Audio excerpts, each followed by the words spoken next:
Bonjour à tous, avec l'aide de Dieu, nous allons étudier le traité Kiddushin d'Aftun Zayin Amud Aleph 57a. Nous sommes à la 9e ligne. On avait appris dans la Mishnah que si quelqu'un il est Mekadesh une femme avec Egla Arufa, avec une génisse, qu'on casse la nuque, la femme, elle n'est pas Mekudeshet. Juste pour rappeler, une Egla Arufa, une génisse qu'on casse la nuque, c'est si on a trouvé quelqu'un qui est mort, un cadavre, à l'extérieur de la ville, on ne sait pas qui est-ce qui l'a tué. La Torah, elle dit qu'on va prendre une génisse et on va l'amener dans une vallée rocailleuse et inculte, et là-bas, on va lui casser la nuque.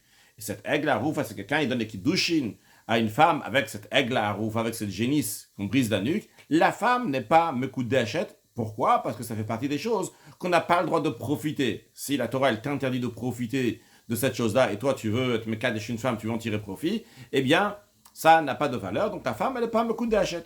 La Gemara demande Egla Arufa minalandu, on sait qu'on n'a pas le droit de tirer profit de cette génisse qu'on casse la nuque. La Gemara répond Amre de Rabbi Yanai.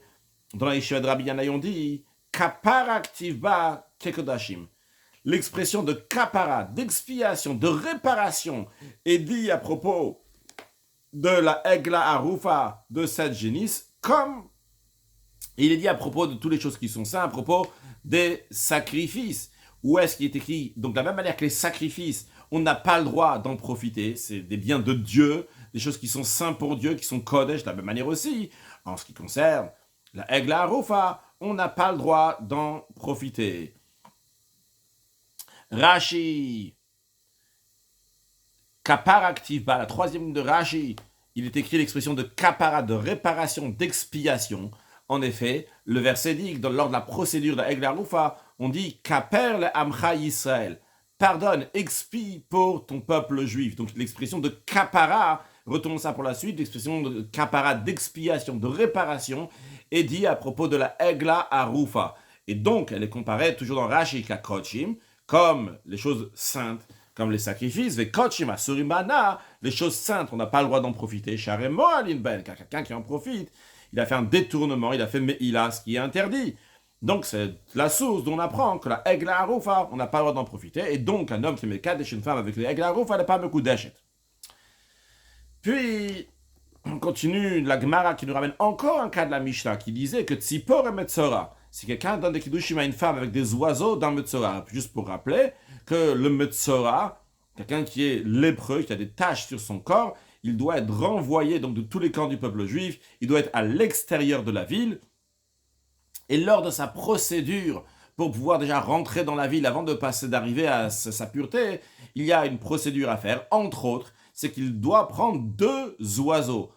Un oiseau va être shrita, on va l'égorger, et le deuxième oiseau, après l'avoir trempé dans le sang du premier oiseau et aspergé sur le Metzora, avec d'autres choses aussi qu'on va prendre pour asperger sur le Metzora, après cela, on va le renvoyer, Veshilach, la Torah dit, on va renvoyer l'oiseau, al pnei asadeh, sur la surface du champ. Donc si quelqu'un, il a pris les oiseaux qui sont destinés pour le Metzora, il a donné à une femme pour qu'elle soit Mekudeshet, on avait dit que la femme n'est pas Mekudeshet parce qu'on n'a pas le droit de profiter de ces oiseaux. Avant de continuer le texte de la Gemara, juste lire Rashi qui nous donne une petite introduction sur ce qu'on va apprendre. Si porem Metzora, les oiseaux du lépreux, marchire bachutsen, Rashi nous dit, c'est une procédure d'habilitation qui se fait à l'extérieur. Quand il se fait à l'extérieur, c'est-à-dire contrairement à ce qui est fait à l'intérieur du temple, ça c'est un processus qui est fait à l'extérieur du temple. Share chutzla irna cette mitzvah, car cette mitzvah, ce commandement de prendre ces oiseaux-là et de les renvoyer, ça ne se passe pas dans le temple, ça se passe à l'extérieur du temple. Ou les harshir et metzora. Et pourquoi c'est fait ? Ce n'est pas fait. Je m'avance un peu sur la suite de la Gemara. C'est pas fait pour une kapara, c'est pas fait pour une réparation pour le lépreux. Le lépreux, il reste encore impur même après cela. Mais maintenant, c'est une procédure d'habilitation. Il peut maintenant, dorénavant, il est marchir, il est mourchar, il est kacher, il est valable, il a la possibilité, l'avobamach, de venir dans le camp. Tandis que jusqu'à présent, il n'avait pas le droit de rentrer dans le camp. Maintenant, il va avoir le droit de rentrer dans le camp. Donc, ce qu'il y a à retenir ici, c'est que les oiseaux du Metzora, Premièrement, c'est marchir, donc c'est une procédure d'habilitation, de rendre apte le Metzora à quelque chose, donc en l'occurrence de rentrer dans le camp. Deuxièmement, ce qu'il y a à retenir, c'est que c'est fait Bachutz, c'est fait à l'extérieur du temple. Donc sur le texte de la Gemara maintenant, la Gemara, elle demande Minnalan, d'où on déduit, d'où on apprend qu'il est interdit de profiter des oiseaux d'un Metzora. La Gemara répond, Tanad ve Rabbi Ishmael, qui a été enseigné dans la yeshiva de Rabbi Ishmael. Namar marchir ou mechaper mibifnim.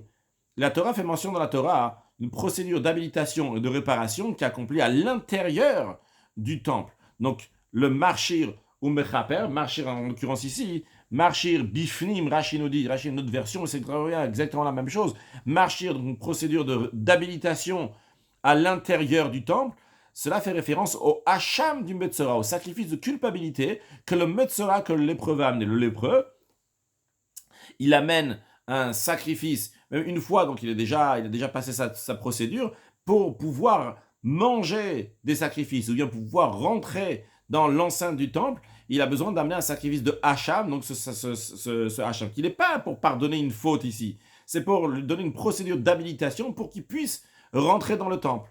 Donc ça, c'est le sacrifice de culpabilité du lépreux.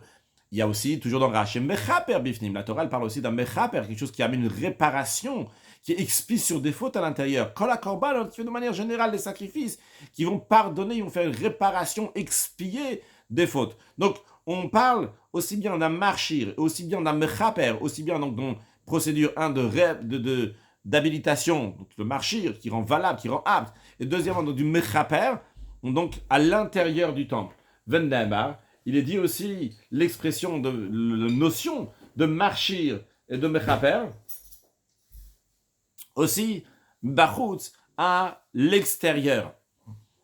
Donc dans Rashi, mechaper bachutz, le marchir bachutz, on a dit tout à l'heure quand on a fait le Rashi Tzipor et Metzora, ce marchir-là, donc c'est ce qui rend apte le Metzora, le lépreux à rentrer dans le camp, et le mechaper bachutz qui rend kapara à l'extérieur, Rashi nous rappelle, c'est egla arufa, c'est la génisse qu'on casse la nuque, elle est mechaper, écrit kaper.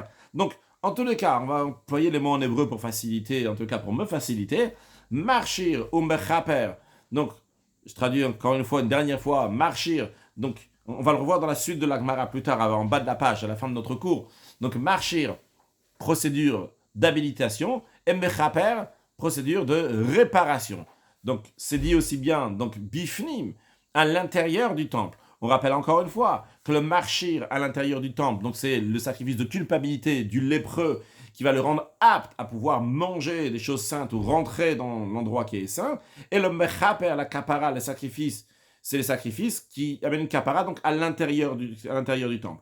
La notion de marchir au mechaper, on la retrouve aussi à l'extérieur. Le marchir à l'extérieur, c'est les oiseaux du lépreux, et le mechaper à l'extérieur, c'est la egla, rufa, la génisse qu'on casse la nuque. Et la yeshiva de Rabbi Ishmael nous enseigne la même manière que le marchir mechaper qui est mentionné à l'intérieur du temple. On voit que Asabo marchir qui est mechaper, la Torah met sur le même point d'égalité le sacrifice de culpabilité du lépreux qui est un marchir comme tous les autres sacrifices qui sont mechaper. Il n'y a pas de différence dans la procédure du sacrifice. Alors, la yeshiva de Rabbi Ishmael en déduisent qu'af marchir ou mechaper am bachutz, de la même manière, le marchir et le mechaper qui sont dit à l'extérieur, le marchir qui est les oiseaux du lépreux, et le mechaper qui est la génisse qu'on casse la nuque, les deux, asabo marchir qui est mechaper, la Torah, les met sur le même point d'égalité. Donc, revenons à la base. Notre question, elle était, d'où on sait que les oiseaux d'un lépreux, on n'a pas le droit d'en profiter? Eh bien, la réponse, elle est parce que les oiseaux du lépreux sont comparés à la egrearufa, à la génisse qu'on casse la nuque. Quel rapport entre les deux? Parce que les oiseaux du Metzora sont marchir et la génisse c'est mechaper. Et on voit que le marchir et le mechaper dans le temple, c'est le même pied d'égalité. Alors le marchir et le mechaper qui est à l'extérieur du temple, en l'occurrence les oiseaux du Metzora et la génisse, sont sur le même pied d'égalité. Donc de la même manière qu'on sait que la aigle, la rouf, à la génisse, on n'a pas le droit d'en profiter, de la même manière aussi, les oiseaux du Metzora, on n'a pas le droit d'en profiter. C'est la raison pour laquelle que si quelqu'un était mekadesh une femme avec les oiseaux du lépreux, la femme n'est pas mekudeshet. Rashi, ma bifnim asa marcher qui mechaper. De la même manière qu'on voit qu'à l'intérieur, dans le temple, la Torah ne fait pas de différence, mais au contraire met sur le même pied d'égalité le marchir et le mechaper, c'est-à-dire le chilek ben hacham metzora, la Torah ne fait pas de différence entre le sacrifice de culpabilité du lépreux, l'ishar hachamot, aux autres sacrifices de culpabilité. De la même manière aussi, donc, pour le marché mechaper qui est dit à l'extérieur. Itma, ça a été dit, Tzipor et Metzora Memataya Souri, à partir de quel moment les oiseaux du Metzora deviennent interdits à l'usage. Rabbi Yochanan a deux opinions. La première, celle de Rabbi Yochanan. On va se rappeler celle de Rabbi Yochanan de Resh Lakish, vu que Rabbi Yochanan après va demander plusieurs questions sur Resh Lakish. Rabbi Yochanan dit Mishat Shrita, c'est à partir du moment de l'égorgement. Lorsqu'on égorge l'animal, c'est à ce moment-là qu'on n'a plus le droit de profiter de l'oiseau qui a été égorgé. Rashi, Mishat Shrita, depuis le moment de l'égorgement, Neser et Ashruta, celle qui a été égorgée, est interdite. Vers Meshulachat, celle qui a été renvoyée, Moutaret, elle est permise, que dit le Keman qu'on va plus loin. D'après Rashi, Tosot il n'est pas d'accord pour regarder Tosot si vous voulez, mais en tout cas, d'après Rashi, celle qui est renvoyée n'a jamais été interdite. Ça veut dire que lorsque ces deux oiseaux ont été prélevés, ils ne sont pas interdits au moment du prélevé, on a le droit d'en profiter. Mais au moment où on va prendre donc, un oiseau, on va lui faire la shrita, cet oiseau-là va devenir interdit, et l'autre oiseau reste permis comme il a toujours été permis jusqu'à présent. Ça, c'est l'opinion de Rabbi Yochanan, comme expliqué dans Rashi. Resh Lakish dit, Mishat Lektika, Resh Lakish dit, non, c'est pas à partir du moment de l'égorgement, c'est bien avant. À partir du moment où on a prélevé, on a pris ces oiseaux-là, les deux oiseaux deviennent interdits à ce moment-là. Rashi, Mishat Lektika, à partir du moment du prélèvement, lorsqu'on prend ces oiseaux-là, des sarot, ils deviennent interdits, jeter les deux. Jusqu'à qu'il va renvoyer l'oiseau qui est à renvoyer. Et par cela, l'oiseau qui est renvoyé devient à partir de ce moment-là permis. Mais à partir du moment du prélèvement, on n'a pas le droit de profiter de ces deux oiseaux. Quel est le raisonnement de mots de Rabbi Yochanan? Quel est le raisonnement de mots de Resh Lakish? Rabbi Yochanan Mamishat Shrita. Rabbi Yochanan dit pourquoi à partir du moment de l'égorgement? Parce que Shrita ou Dasala, c'est l'égorgement qui rend l'oiseau interdit. Rashi, est-ce qu'il y a un Rashi? Non, il n'y a pas de Rashi, donc c'est à partir du moment de la shrita, que l'oiseau il est désigné donc pour être égorgé, et à partir de ce moment-là, donc il a interdit d'en profiter. Resh Lakish dit c'est à partir du moment du prélèvement, parce que Megla Harufa Nafka, il déduit ça de la Egla Harufa, on l'a déduit, on a déduit l'interdiction de profiter de l'oiseau, des oiseaux, de l'oiseau, du Metzora, du lépreux, d'où on a appris ça? De la génisse. La génisse, quand est-ce qu'elle devient interdite? Une fois qu'elle est morte ou qu'elle est encore en vie? Quand elle est en vie. Donc, Resh Lakish dit, Ma Egla Harufa Mechaim, de la même manière que la Egla Harufa, elle devient interdite de son vivant. Tzipor et Metzora Mechaim, de la même manière aussi les oiseaux du Metzora, ils deviennent interdits de leur vivant. Rashi, mais Egla Harufa, Mahatan, de la même manière que là-bas dans Egla Harufa, dans la génisse, Mitasa Mechaim, elle devient interdite quand elle est encore en vie, la Egla Harufa. Kakochim, parce que la Egla Harufa, la génisse, on l'a appris de tout ce qui est saint, donc des sacrifices. Afkan, et les sacrifices aussi, donc quand ils sont en vie, ils sont interdits. Après, une fois qu'ils sont plus en vie, une fois qu'on va faire la shrita à ce moment-là, bon, je m'avance un peu sur la suite, on verra un peu cette idée-là dans la suite. Quand on fait la shrita, à partir de ce moment-là, il peut y avoir certaines viandes qui vont être permis. Mais Afkan, ici aussi, en ce qui nous concerne, ici aussi, Mechaim, ici aussi dans les oiseaux du lépreux, c'est quand les oiseaux sont encore en vie, donc au moment qu'on les a prélevés, c'est à ce moment-là qu'ils deviennent interdits, d'après Resh Lakish. Ça, c'est le raisonnement de Resh Lakish. Ok, la Gemara a dit, Ve'egla Harufa me'matai. Voyons, mettons ça de côté, Rabbi Yochanan Resh Lakish. Repartons à la Egla Harufa, la génisse. La génisse, on a dit, de son vivant, elle devient interdite. Mais de son vivant, à quel moment de son vivant? Au moment où on l'a pris, au moment où elle arrive à tel endroit, quel moment de la procédure? Amar Rabbi Yana, et Rabbi Yana dit que Gvul Shamatiba. J'ai une fois entendu parler d'un seuil, d'un moment qui le concerne, donc c'est la limite à partir de quel moment elle devient interdite. Veshakarti, mais j'ai oublié. Mais Venazin Chavraya Lomar. Mais les confrères prennent de dire, littéralement prennent de dire, se penchent, ils vont plutôt dans l'esprit de dire, mes confrères donc de la Yeshiva, ils disent que c'est la descente dans la vallée rocailleuse et inculte qui la rend interdite. C'est-à-dire que quand on prend cette génisse, tant qu'elle n'est pas encore arrivée dans cet endroit, la vallée rocailleuse, le Nachal Eitan, eh bien elle est permise. Quand elle arrive au Nachal Eitan, à ce moment-là, cette vallée rocailleuse, elle devient interdite. Rashi, Ve'egla, Hachigassian, ainsi la version, Ve'egla, Rufa, Mematai, la génisse qui casse la nuque, à partir de quel moment elle devient interdite? Mais Rabbi Yana, il a répondu, etc. Rashi nous explique, Mematai, Neseret, la génisse, à partir de quand elle devient interdite? Oh, il vient d'Ameak, Kedoshin, vu que sa valeur monétaire, sa valeur n'est pas Kadosh, n'a pas de sainteté, l'Ogdushat Misbear, c'est ni une valeur de Gdusha pour le misbéach, pour l'autel, comme les sacrifices, que c'est une gdushat misbéach, une sainteté donc du corps, gdushat agouf, que le corps de l'animal, le physique de l'animal est saint. Ici, c'est pas le cas dans la Egla Harufa. Velo gdushat bedakabait. La Egla Harufa, cette génisse, n'a pas non plus la sainteté d'un objet qu'on offre pour l'entretien du temple, pour la trésorerie du temple. Et la i'atzma la rifa, c'est juste que la Torah, tu la prends et tu vas briser la nuque. Donc, à partir de quand elle devient interdite? On ne peut pas la comparer avec les sacrifices, avec les choses qu'on donne pour l'entretien du temple. Donc, à partir de quand ça commence? Toujours dans Rashi, Rabbi Yana a dit que Gvul Shamatiba, il a entendu un seuil, une limite, le moment à partir duquel elle devient interdite. Et Rabbi Yana a dit, j'ai oublié, mais Mateneser est à partir de quand elle devient interdite? Mais mes amis, mes confrères de la Yeshiva disent que Yerida Talena Chalet, c'est le fait qu'elle descend lorsqu'elle arrive dans cette vallée rocailleuse et inculte. Hiya goremet la shamarifa, c'est le fait qu'elle arrive là-bas, c'est pour cela que c'est à partir de ce moment-là qu'on peut lui briser la nuque. Donc une fois qu'elle arrive là-bas, c'est là-bas que Vosata qu'elle devient interdite.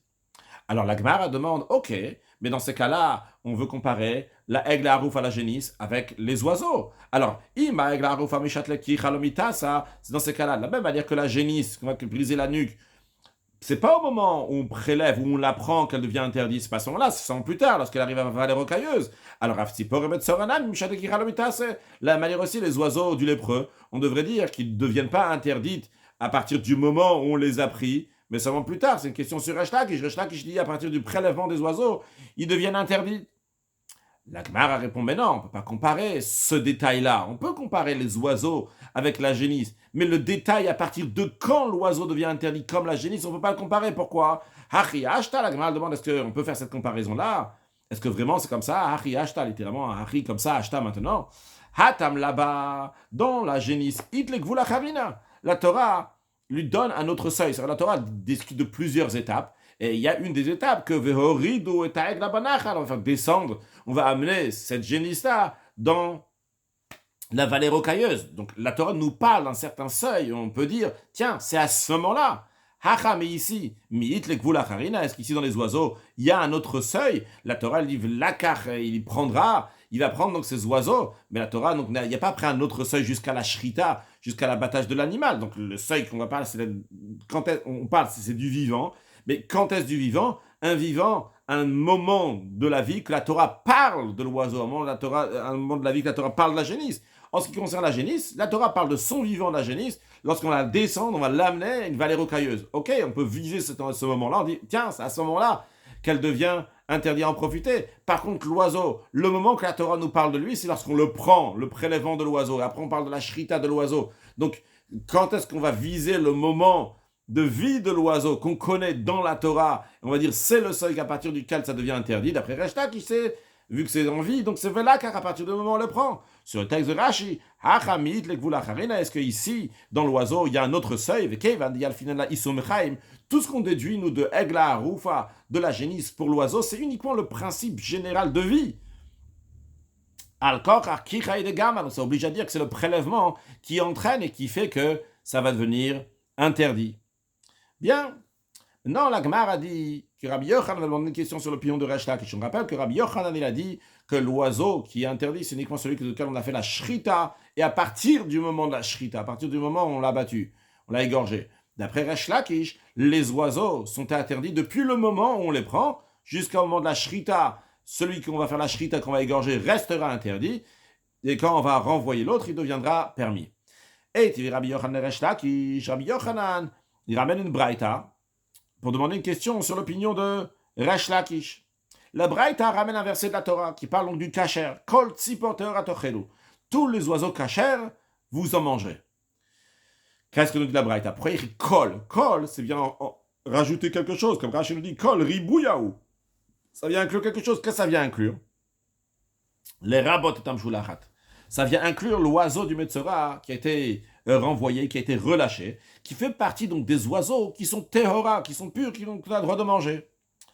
Puis la Braïta ramène le verset qui dit et voici donc les oiseaux que vous n'allez pas manger. Alors le mot Asher, Rashi nous dit Asher ribouya, ou le mot Asher, que vous n'allez pas manger.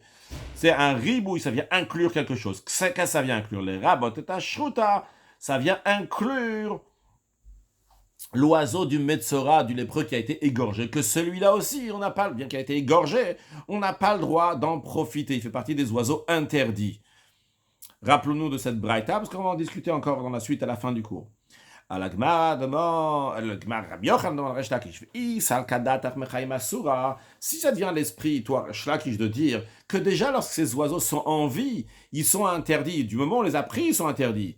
Alors, est-ce qu'il y a besoin d'un verset pour nous dire qu'une fois qu'on a fait la shrita, qu'on a abattu l'animal, il est interdit? Il était déjà interdit avant. Et s'il était déjà interdit avant, qu'est-ce que j'ai besoin du verset? Voici ce que vous n'allez pas manger. Ah, ça inclut aussi cet oiseau. Cet oiseau était déjà interdit avant. Rachid, Achashita, mais Bayaz, Velamalikra. Pourquoi il y a besoin d'un verset, le Misra, pour interdire cet oiseau? Pourquoi il y a besoin donc du verset, voici ce que vous n'avez pas mangé? Ça va bien, je comprends bien pourquoi il y a besoin d'un verset pour me permettre, l'oiseau qui est relâché, que cet oiseau-là, il va être permis d'en manger. J'ai besoin d'un verset. Elle a Isura des Shruta, mais l'interdiction du Shruta, celle qu'on a battue, la malice d'après toi, Resh Lakish, pourquoi il y a besoin donc de cette ce verset, je comprends bien qu'on aurait besoin d'après toi, le Kol Tzipor Teora Tochelu, que tout oiseau pur, on a le droit, celui qui a relâché, on a le droit de manger, mais je comprends pas d'après toi pourquoi il y aurait besoin du deuxième verset, voici ce que vous n'avez pas mangé, pour inclure celui qui a été égorgé. Celui qui était égorgé était déjà interdit d'après toi, Resh Lakish, il est interdit depuis qu'il a été pris, qu'il a été prélevé.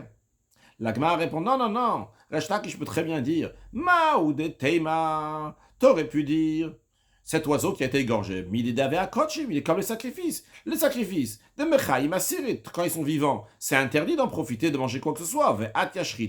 Et la shrita, elle vient, on l'égorge. Ou marcharlo, on a le droit de consommer.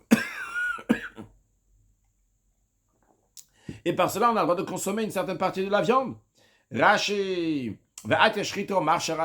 vient la shrita et le permet. Imshara vodod, donc pas seulement la shrita, mais il y a encore d'autres services qui sont faits dans le temple qui fait qu'après donc l'animal, la viande de l'animal sera permise. Ve'anami, donc ici aussi on aurait dit pour l'oiseau du Metzora, tit kasher, ça va devenir kasher, ça veut dire apte à manger le achak ma mitzvah une fois qu'on a fini de faire ce qu'il fallait faire. Et justement, comme Mashmala, la Gemara nous dit, c'est ça qu'on vient nous enseigner. Non, que même après qu'on a fait la shrita, eh bien quand même ça reste encore interdit. La Gemara continue à demander une question de Rabbi Yochanan sur Resh Lakish. Et Rabbi Yochanan, il demande à Resh Lakish d'une Mishnah. La Mishnah dit Shrata. Si il a égorgé l'oiseau du Metzora, venim tzat treifa. Il se trouve qu'elle est treifa. Treifa, donc c'est un animal qui a une maladie qui fait que l'animal ne peut pas vivre dans l'année à venir. De toute façon, il aurait dû mourir dans l'année à venir. Et donc, dans ce cas-là, l'animal n'est pas kasher. S'il y a un rachid, treifa, psula le tarat Metzora. S'il est treifa, eh bien, il est disqualifié pour la purification, pour la procédure de purification du lépreux. Dictive, la Torah le dit, qu'il va prendre des oiseaux chayot, donc ils sont en vie. Cette expression-là de dire qu'ils sont en vie, c'est-à-dire qu'ils ont la possibilité de vivre, d'où on apprend que s'ils vont mourir dans l'année à venir, ils sont treifa, c'est pas sous, c'est disqualifié. Donc, ici on parle d'Aka, qu'il a fait la shrita de cet animal, venimtzat treifa. Rashi va nous donner des précisions sur cette expression de venimtzat treifa. Il s'avère que c'est treifa. Et Rashi va nous donner une précision ici, il va nous dire comment on comprend maintenant cette expression-là. Et comme on a déjà dit plusieurs fois, quand Rashi nous dit kasal kadatar, ça nous monte à l'esprit. C'est-à-dire que c'est comme ça on comprend maintenant la braïta. Et déjà par ces mots-là, on peut savoir que dans la suite, on verra que ce n'est pas comme ça l'explication. Mais comme ça, on comprend la braïta, d'où on a une question maintenant. Donc Rashi nous dit nimtzat treifa, kasal kadatar, ça nous montre à l'esprit que chez badak besimanim, lorsqu'il a regardé donc les simanim, les signes, donc les signes, c'est la trachée et l'œsophage, c'est les simanim dans l'endroit dans lequel on fait la shrita. Et il s'avère, lorsqu'il est venu avec son couteau, comme on comprend les choses maintenant, c'est que l'oiseau était en parfaite santé jusqu'à présent. Et nimtzet shenitefa, et il s'avère qu'elle est devenue taref, elle est devenue pas cachère par le couteau, bishritata au moment de la shrita. Au moment de la shrita, il a fait un trou dans l'œsophage. Et donc, c'est avant la shrita, il a fait un trou dans l'œsophage. Et après, il fait la shrita. Eh bien, l'oiseau, il est déjà taref avant la shrita, avant qu'il soit abattu. Et Rashi nous dit pourquoi il explique, il donne, comme on comprend maintenant ça. Parce que si on dit que l'oiseau était déjà tréfa avant même la shrita. Comment est-ce possible? Comme par exemple, il y a plusieurs manières. Rachid donne deux exemples. Nikav kum shel moar, si la membrane de son cerveau de l'oiseau a été perforée, ou bien que ses pattes ont été brisées, ce qui rend taref l'oiseau. Le shayak l'a mis v'nimtset. Dans ces cas-là, on ne peut pas dire v'nimtset. Il s'avère, ça s'est retrouvé que c'était taref. C'était déjà taref à base. Quand on a pris l'oiseau, il était déjà taref. Il était pas bon. Donc quand on dit v'nimtset tarefa, ça veut dire que au moment il a pris, c'était cachère, l'oiseau était bon. Mais après, quand il est arrivé avec son couteau, il a fait une mauvaise manœuvre. Et il a fait un trou dans l'œsophage, par exemple. Et donc ce qui a fait qu'après, l'oiseau, il est disqualifié. Alors, continue ce qui est écrit dans la Mishnah, que Rabbi Yochanan a une Mishnah pour une question sur Resh Lakish. Shrata venim cette tréfa. Donc, s'il a égorgé l'oiseau du Metzora, du lépreux, et il s'avère donc qu'il est tréfa. Qu'est-ce qu'il va faire? Ikar zug lashnia.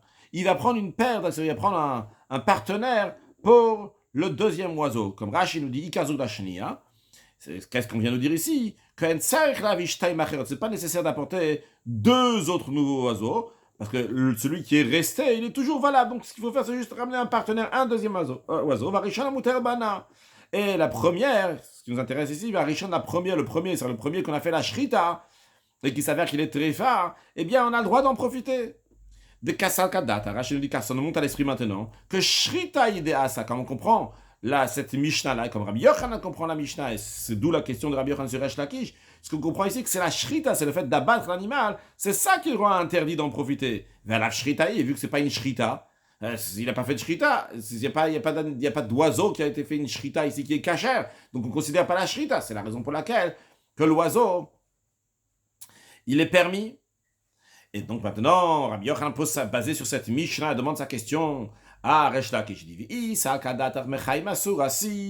toi ça te monte à l'esprit de dire que c'est l'oiseau, il est interdit depuis son vivant, c'est-à-dire depuis le moment où on a pris l'oiseau, il devient interdit. Si tu penses à dire ça à Resh Lakish, j'ai un problème pour toi. Comment tu vas expliquer la Mishnah? Rishona Maimoutar Bana. Pourquoi le premier est-il permis au profit? Ok, on n'a pas fait la shrita comme il fallait, mais un instant, ça n'a aucun rapport avec la shrita d'après toi, Resh Lakish. D'après toi, Resh Lakish, c'est quand on a pris l'oiseau, le fait de prendre l'oiseau. Et comme on a expliqué jusqu'à présent, l'oiseau, il était cachère lorsqu'on a pris, il n'avait aucun problème. Au moment où on a pris ces oiseaux-là, les deux oiseaux sont devenus interdits d'après toi, Resh Lakish. Alors pourquoi il s'avère qu'il y a eu un problème avant la shrita, eh bien ça fait maintenant que cet oiseau devient impermis, il devrait rester interdit. Rashi, pourquoi c'est permis d'en profiter? Dilma, peut-être. Bishat Kicha Rouya, peut-être au moment où on a pris l'oiseau était parfaitement bien. Et donc, d'après toi, Resh Lakish, il est devenu interdit à ce moment-là. Ou à quel moment de la procédure, l'interdiction de cet oiseau-là est partie pour dire que cet oiseau-là est permis d'en profiter? Amarle, Resh Lakish lui a dit à Rabbi Yochanan, non. Pas de question de cette Mishnah. Tu l'as pas expliqué comme il fallait la Mishnah. Ici, de quoi on parle dans cette Mishnah? De quel treifa s'agit-il? Il s'avère qu'il a été treifa dans les organes internes. C'est des choses qu'on ne peut pas voir. Et on a fait la shrita de l'animal. Et on a ouvert l'animal, donc l'oiseau. On a ouvert l'oiseau. On a vu que dans les organes internes, il y avait quelque chose qui la rendait taref, qui la rendait pas cachère, qu'il allait mourir. Donc, ce qui se trouve maintenant, c'est que vu que c'est à part de l'ochalala k'dusha qu'il n'y a aucune sainteté qui s'est posée sur cet oiseau.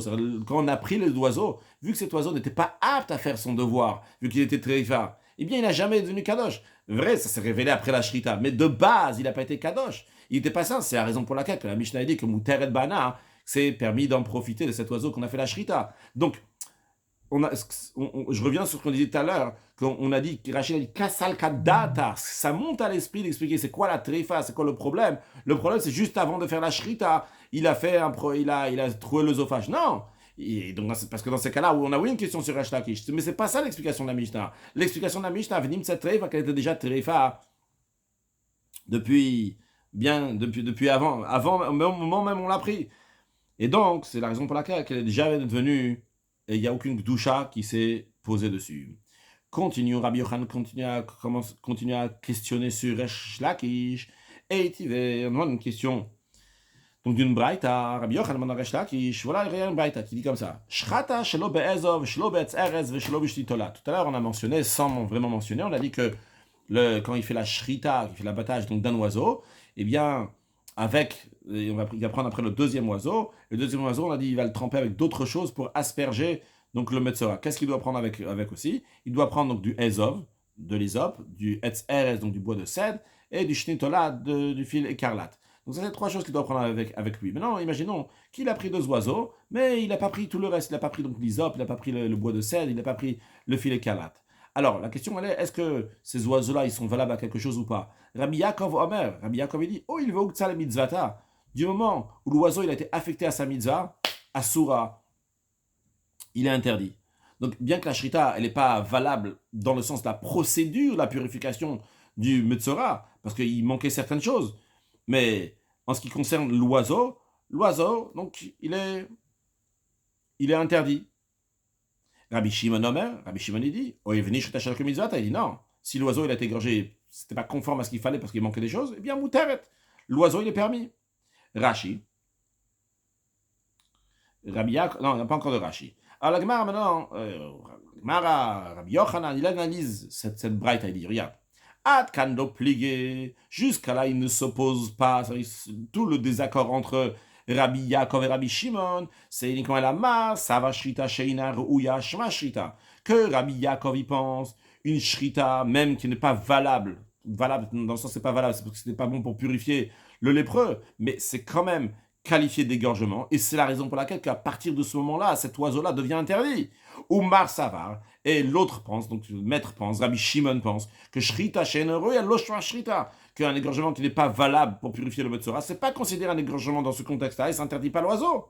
Mais, ce qu'il y a à retenir de là, c'est de couler alma, que d'après tout le monde admet, mia mechaim lomitasa, tout le monde est d'accord, que quand c'est en vie, ça ne devient pas interdit, tant que l'oiseau est en vie, il ne devient pas interdit. Rashi, Rabbi Yaakov Sava Shrita Sheina Reuya le mitzvata, que si l'égorgement n'était pas apte, ne convenait pas à la mitzvah, Shma Shrita, c'est comme considérer la Shrita, les osra pour le rendre interdit.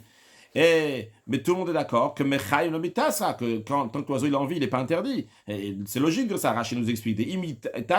Si tu dis que l'oiseau était déjà interdit, donc comme Resh-Lakish, je veux le dire, que depuis le prélèvement des oiseaux, ils sont interdits. Alors, comment l'interdiction est partie ici? Il n'y aurait même pas de quoi discuter. Le fait qu'ils sont en train de discuter ici, c'est parce que la question, est-ce que la Shrita le rend interdit? La Shrita ne le rend pas interdit. Mais en tous les cas, avant ça, l'oiseau n'était pas interdit. Question sur Resh-Lakish. La Gemara répond... Tanaï, en réalité, c'est une discussion de Tanaïm.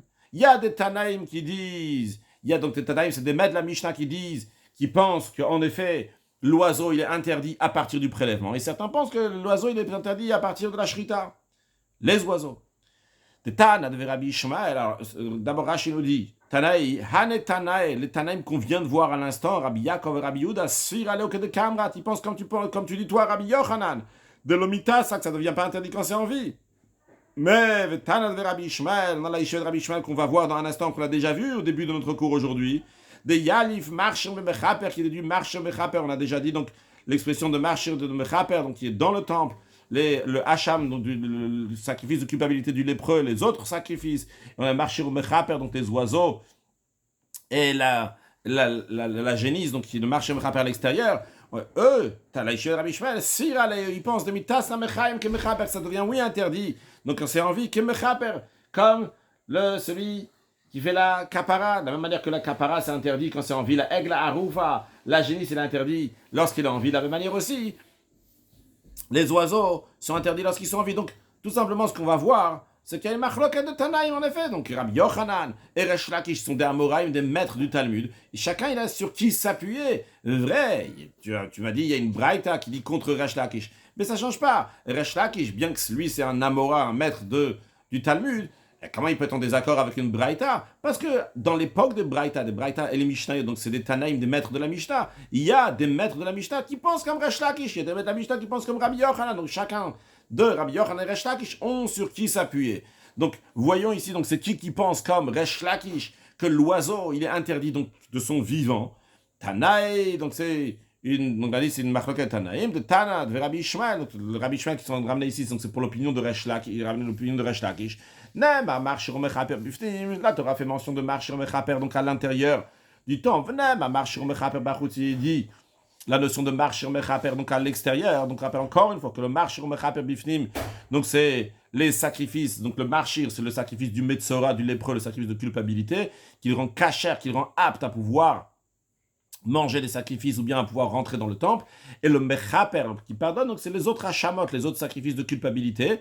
Et il est dit aussi, donc, la notion de marchir, donc ce qui est marchir à l'extérieur, donc c'est les oiseaux du lépreux qui le rendent, lui donnent la possibilité de le rendre apte pour pouvoir rentrer dans le camp. Et mechaper, ce qui pardonne à l'extérieur, donc c'est la génisse. Donc, marcher au mechaper à mon but, de la même manière que le marcher au mechaper qui est dit à l'intérieur, dans le temple, à ça au marcher que mechaper, la Torah ne fait pas de différence entre le sacrifice de culpabilité qui est marchir, donc le lépreux, et les autres sacrifices de culpabilité, et marcher au mechaper à mon bachutz, les autres sacrifices de culpabilité qui sont mechaper, de la même manière aussi le marcher au mechaper à mon bachutz, ce qui donc est marchir, et ce qui est mechaper à l'extérieur, donc ce qui est marchir, c'est les oiseaux, et le mechaper, c'est la génisse, qui sont dit à l'extérieur, ça au marcher qui est mechaper, les deux sont sur le pied d'égalité. Donc quand on dit que c'est sur le pied d'égalité, dans ce qui nous concerne ici, c'est sur le pied d'égalité que les deux sont interdits lorsqu'ils sont vivants. De la même manière que la aigle, la haroufa, la génisse, elle est interdite quand elle est vivante. De la même manière aussi, le marche et les oiseaux sont interdits lorsqu'ils sont vivants. La Gemara va reprendre Goufa. Je le reprends, bien qu'on va le redire dans le cours prochain. On va faire au moins juste la question, la réponse sans plus. Goufa. La Gemara reprend donc la braïta qu'on a dit avant, qui ramenait donc deux versets, et de cas on déduit deux versets pour un oiseau et un autre oiseau. C'est-à-dire, Kol, si portera tochel, on a dit que le verset qui dit que tout oiseau kasher vous avez le droit de manger, l'expression de Kol, qui a un ribou, qui vient rajouter, inclure les rabot tamshou lachat, ça vient inclure l'oiseau qui a été relâché, qui fait partie de la catégorie des oiseaux qui sont kasher. Et la Braïta disait que la deuxième partie de l'autre verset, même, voici les oiseaux que vous n'allez pas en manger, les rabot tashruta, ça vient inclure l'expression de hacher, vient inclure celui qui est égorgé, que celui égorgé, donc on n'a pas le droit d'en profiter. La Gemara dit veipuchana, on peut faire l'inverse aussi. Qu'est-ce que ça dit veipuchana? Rachel dit on dit le verset qui dit vous n'avez pas le droit de manger certains oiseaux, le rabot tamshulachat, l'oiseau que tu n'as pas le droit de manger, c'est celui qui a été renvoyé. Et quand on dit kol tipor teora tochelo, tout oiseau qui est taor, qui est pur, qui est caché, t'as le droit de manger, c'est celui qu'on a fait la shrita.